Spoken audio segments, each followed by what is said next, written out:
My peoples, my peoples. Welcome to Box Center.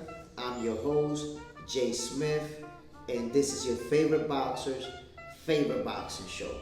This is a special edition episode, my people. Not just 1 minute, not just 3 minutes. We talking boxing. And I'm gonna kick this off with Shakur Stevenson and William Cepeda. Right there. This fight is about to go down. Finally. It's been brewing. Oscar said it was going to happen a while back, and for whatever reason it had not happened. Shakur wants it to happen. Cepeda says he want to fight Shakur. There you have it. It's going down this summer, and I'm going to bring up the fact that Tank Davis versus Lamar Roach are also going to have their rematch this summer. I think they can set the stage so that if Shakur Stevenson wins and Tank Davis wins, they can finally meet up this year. Being tired of waiting for Tank Davis and Shakur Stevenson to fight each other. The fans are calling for that fight. Shakur's calling for that fight. You know, to some of us, it looks like Tank Davis has been ducking Shakur. Because, you know, it doesn't seem like he wants that fight. In fact, at some point, Tank Davis said that Shakur was on his list.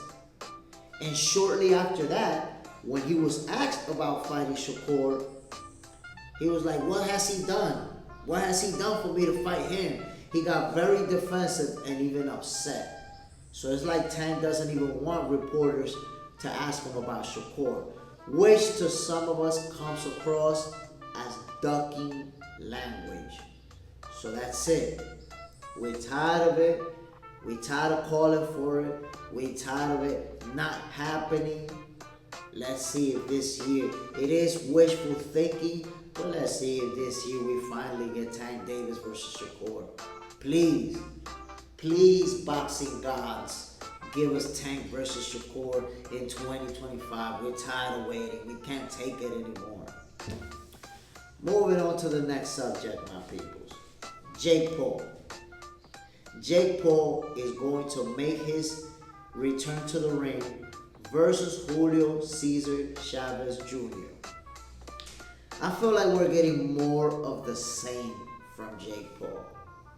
More, you know, the same stuff, you know, when he putting out a guy out of retirement, when he's fighting an inactive fighter, when he's fighting a guy who's not even a boxer, when he's fighting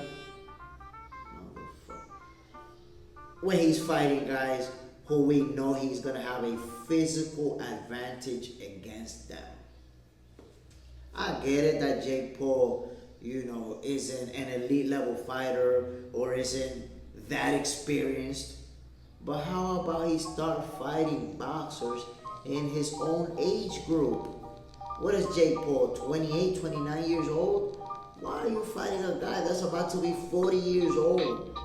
That's been inactive. Julio Cesar Chavez had not fought since 2021, and in 2024 he came back in a Jake Paul undercard to fight a guy who had one professional fight. Julio Cesar Chavez Jr. is washed up. He's cooked. I'm not surprised if Jake Paul is going to have to put him out of a rehab. He's going to pull him out of a rehab to get him into training. Julio Cesar Chavez is a guy who he's done. And that's the guy who you're going to fight. That's similar to fighting Mike Tyson. Mike Tyson almost 60. Julio Cesar Chavez almost 40. So again, you're fighting somebody who's at the tail end of their career, who should be cooked, who shouldn't even be fighting anymore. But now you're going to be able to say, look, I'm fighting a real boxer. I'm fighting a real boxer.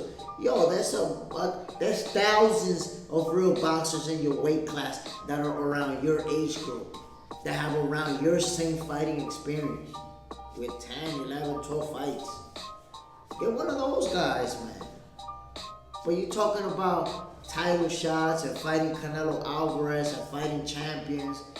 In the meantime, you're fighting 40-year-old inactive fighters and damn near 60 years old retired fighters. Like, come on, man. I thought when Jake Paul fought Tommy Fury, it was gonna be the start of him fighting boxers. Tommy Fury is seen as a part-time boxer, really. You know, he's not ranked in any other sanctioning bodies, and nobody considers him a major player in the game. But at least you fought a boxer, right? And now you're going back to the fighting retired guys and inactive guys and guys who are 40 and older. Come on, man, we tired. Jake Paul, I ask you, please start fighting guys in your age group. We tired of it. We want to see you actually compete and show us that you can work your way up. You're not working your way up by fighting retired fighters. You're not. You're like in the same spot. You're gonna remain in the same spot forever. Come on now. I had somebody tell me, oh no, look, young fighters, they start their career and they fight lower level opponents. I get that. But fight boxers who are active and in your age group. Is that too much to ask, my guy? Come on now. That's my take on Jake Paul, my peoples. By the way, Jake is doing great for women's boxing. I give him his flowers for that. Salute. You know, he's signing world champions to MVP. These women are getting career paydays. The highest paid woman, I read somewhere that it was somebody signed to Jake Paul. I think it may have been Amanda Serrano. So he's doing a great job for women's boxing. But his old boxing career started off as a circus show, and it's still a circus show. You gotta make something happen. Fight somebody, Jake Paul. Stop doing this. And there you have it, my peoples. That's what I have on Jake Paul.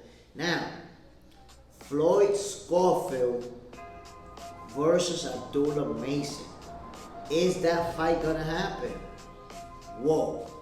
I would love to see Floyd and Abdullah mix it up.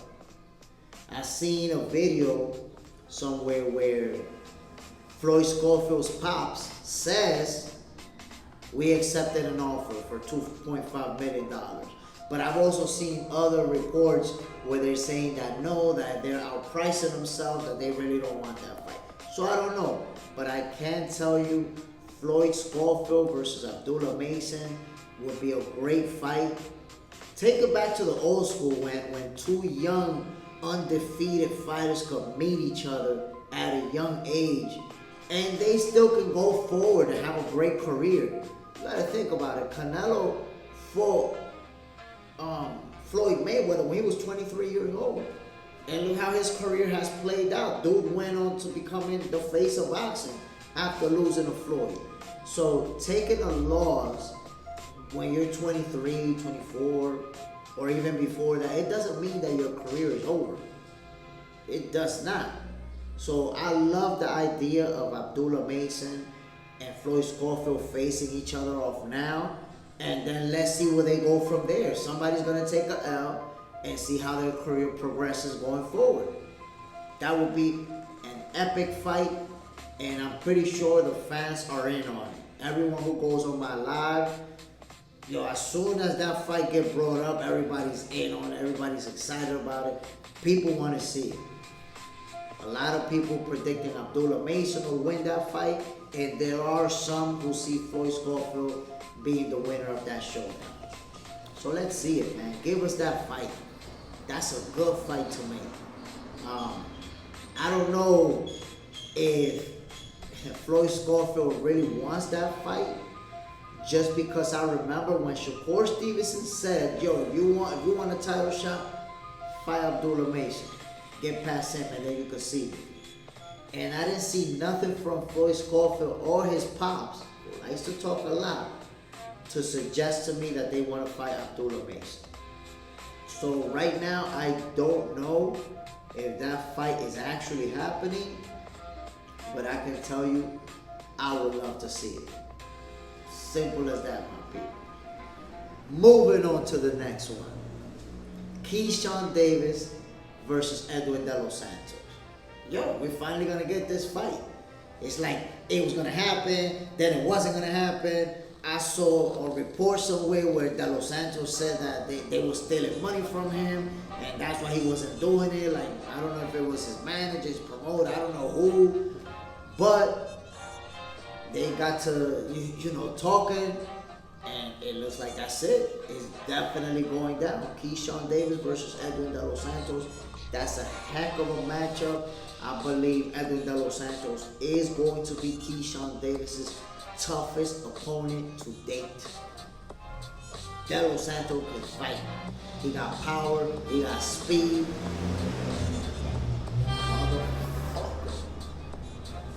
De Los Santos got power, he got speed, he got footwork, he got ring IQ, he got good defense. He's going to be a very, very tough opponent for Keyshawn Davis. Now, I'll tell you what right now. I personally expect Keyshawn Davis to win this fight. I see it as a competitive showdown where they are both going to have their moments, and Edwin De Los Santos is going to let his hands fly. But Keyshawn Davis is just on another level. It's levels to this. And I feel like Keyshawn is going to show it on that night. But I'm really excited about this one. This is the type of fight where you're going to get a fight. A fight is going to break out. I'm trying to tell you. It's not going to take too long. There's not going to be a lot of studying and I'm jabbing and I'm just moving. And no. Forget that. A fight is going to break out, my people. So when it comes to Keyshawn Davis and Edwin De Los Santos, you can be sure that we're going to get our money's worth. Goddamn motorcycles, man. I'm trying to tell you. I'm going to have to soundproof this room. I'm going to have to soundproof this whole shit over here. Golly. Motorcycle for days out there. Shit. But there you have it, my peoples. That's what I have on Keyshawn Davis versus Edwin De Los Santos. I feel like that's going to be a great fight, and I'm looking forward to it. I can't wait. Tell you that right now. I can't wait.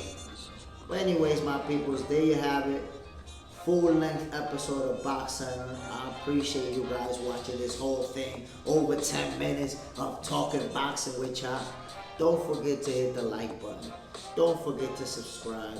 Don't forget to share these videos. Let the people know Box Center is that shit. It is what it is. I'm out of here. This is Box Center, your favorite boxer's favorite boxing show. You already know.